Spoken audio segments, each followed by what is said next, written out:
오늘의 사연 시작합니다. 안녕하세요. 여자친구와의 힘들지만 뿌듯했던 사랑 이야기를 해볼까 하는 남성입니다. 우선은 제 여친은 장애인입니다. 휠체어에 앉아서 이동하고 누군가가 항상 곁에서 돌봐줘야 하는 처지입니다. 원래부터 그랬던 것은 아니고 한 4년 전에 사고로 하반신이 마비가 되어서 이후로는 휠체어를 타고 근처로 잠깐 가는 산책 외에는 그다지 바깥 생활을 못하고 있습니다. 사고 당시에 저는 그녀와 미래를 약속한 사이여서 얼마 후면 결혼을 하려고 마음먹고 있던 터라 마치 제 일인 것처럼 너무 마음이 아팠습니다. 여친은 혹여나 제게 짐이 될까봐 그랬던지 떠나고 싶으면 언제든지 떠나도 된다며 저에게 늘 미안해했습니다.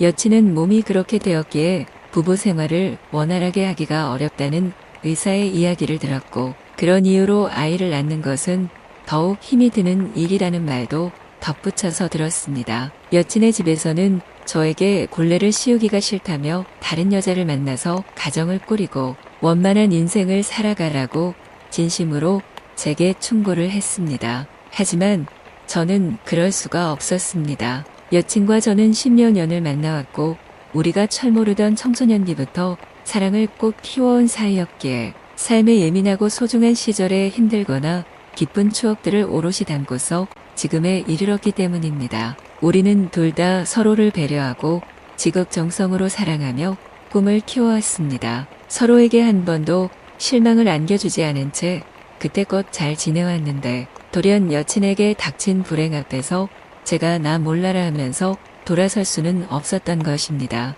저는 여친에게 우리끼리 조촐하게 식을 올리자고 했습니다. 하지만 마음이 아팠던지 여친은 섣불리 대답을 못한 채 그저 시일을 보내며 병원 생활을 하는 내내 제게 미안한 눈길을 보냈습니다. 여친은 맞이어서 늘 생각이 어른스럽고 제가 갖추지 못한 침착성과 온화함을 가진 여자이기에 저는 그녀를 만나서 배우고 깨우치는 것이 참 많다고 항상 느끼고 있습니다. 그녀는 무엇이건 곰곰이 생각하고 결정했으며 아픔이 있어도 내색하지 않고 우둔할 정도로 혼자 해결해 보려고 애쓰는 사람이었지요. 집안 형편이 썩 좋지 않은 데다 밑에 딸린 동생들도 있었기에 좋은 것은 전부 동생들 차지로 해주며 언니 누나로서의 덕성도 보였습니다. 그녀가 사고 나기 전에 저와 그녀의 동생들이 섞여서 야영을 간 적이 있었는데 그때 그녀가 강물이 갑자기 깊어지는 지점에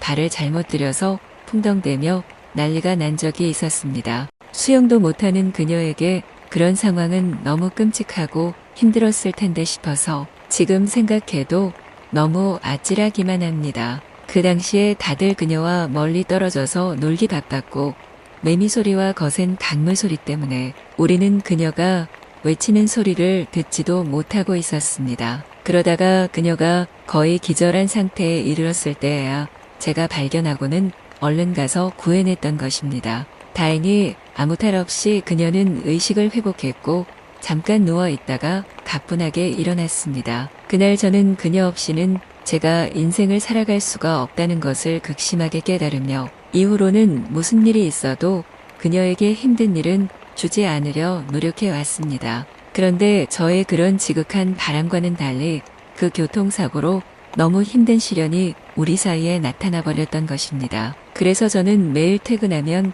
어지간한 약속은 잡지 않고 그녀의 집으로 갑니다. 그리고는 저녁 내내 같이 이야기하고 TV도 보면서 오붓한 시간을 보냅니다. 저와 그녀의 집에서 십시일반으로 거둔 돈으로 24시간 간병인을 구했기에 그 아주머니가 그녀를 돌봐주고 있긴 하지만 제가 말벗이 돼주고 마음의 안정을 가져다주는 시간을 그녀가 기대하고 있다는 것도 잘 알고 있습니다. 그녀는 바쁜데 뭐 타러 왔냐면서 젊은 사람답게 친구들을 만나서 술도 마시라고 퇴근 후가 존재하는 건데 하면서 저를 나무라지만 싫지 않은 기색이 가득합니다. 그러면서 한편으로는 제게 마음의 짐을 괜히 지우고 있는 것은 아닌지 신경이 쓰여 하면서 때때로 훌쩍이기도 하고 그럽니다. 하지만 속이 깊은 그녀는 그런 우울함조차도 어쩌면 제게 더 큰 부담이 될 수 있다 여겼던지 이제는 많이 자중하고 최대한 밝은 모습만 보이려 애쓰고 있습니다. 그래도 둘 다 아직 너무 젊고 서로 사랑하는 마음은 가득하기에 서로 애정 표현을 하고 싶을 때가 있고 그녀 역시도 몸이 불편한 것과 상관없이 육체의 욕망을 가진 여자이기에 저에게 기대하는 부분도 분명히 있다는 것을 저는 잘 알고 있습니다. 사회에서는 최근에는 장애인들의 사랑과 인간적인 본능에 대해 섬세히 관심을 기울이고 그 방향성도 함께 고민하고 있긴 하지만 실제로 현실에 부딪혀보면 그것이 적지 않은 고민이라는 것을 알게 됩니다. 저와 제 여친은 이미 오랜 연인 사이를 이어왔고 서로 사랑하는 마음이 식지 않은 상태이기에 서로를 잘 헤아리며 우리의 욕망을 해소하기 위해 서로 이야기를 주고받고 해결책도 찾아나가고 있습니다. 물론 여친은 자신이 보통의 여자들과 같지 않다는 것을 늘 미안해하고 있고 그런 부족한 부분은 다른 여자들을 통해서 해결하는 것도 조용히 권하고 있긴 합니다. 그리고 항상 말하지요. 제가 죄책감 때문에 그녀의 곁에 있는 거라면 그럴 필요까지는 없다고요. 자신은 제게 지금껏 받은 사랑과 헌신만으로도 충분히 앞으로 남은 인생을 살아갈 수가 있다면서 말입니다. 그러면 저는 조용히 생각합니다. 4년 전에 제가 그 차를 운전하지 않았더라면 아마도 그 사고는 나지 않았을 것이라고요. 물론 저도 그 사고로 무릎 인대가 파열되고 온몸이 심하게 다쳐서 지금도 걷는 것에 일정 부분 불편함을 느끼고 있습니다.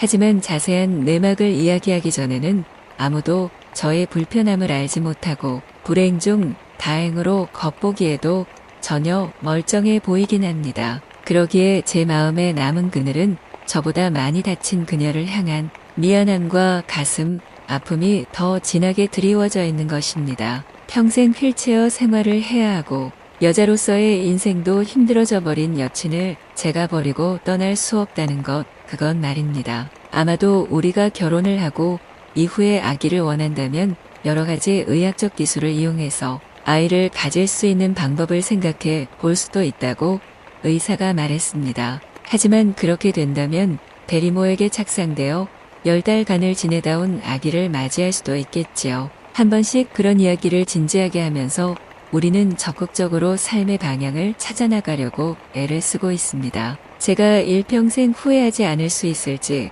그리고 만약 아이가 태어난다면 그녀가 보통의 엄마들처럼 돌봐줄 수가 없는데 그 점은 어떻게 해결해야 할지, 안정된 가정을 그녀가 꾸려나가고 싶다고 해서 전적으로 오롯이 실천하기도 어려울 텐데 그런 점들은 어떻게 해야 할지 등등 너무 많은 고민이 산적해 있는 것입니다. 지금껏 우리가 힘을 합쳐 살아왔던 것처럼 서로 머리를 맞대고 의논하면 다 해결될지는 아직은 잘 모르겠습니다. 하지만 지금까지는 서로 잘 헤쳐 나왔다는 생각이 들어서 격려해주고 싶습니다.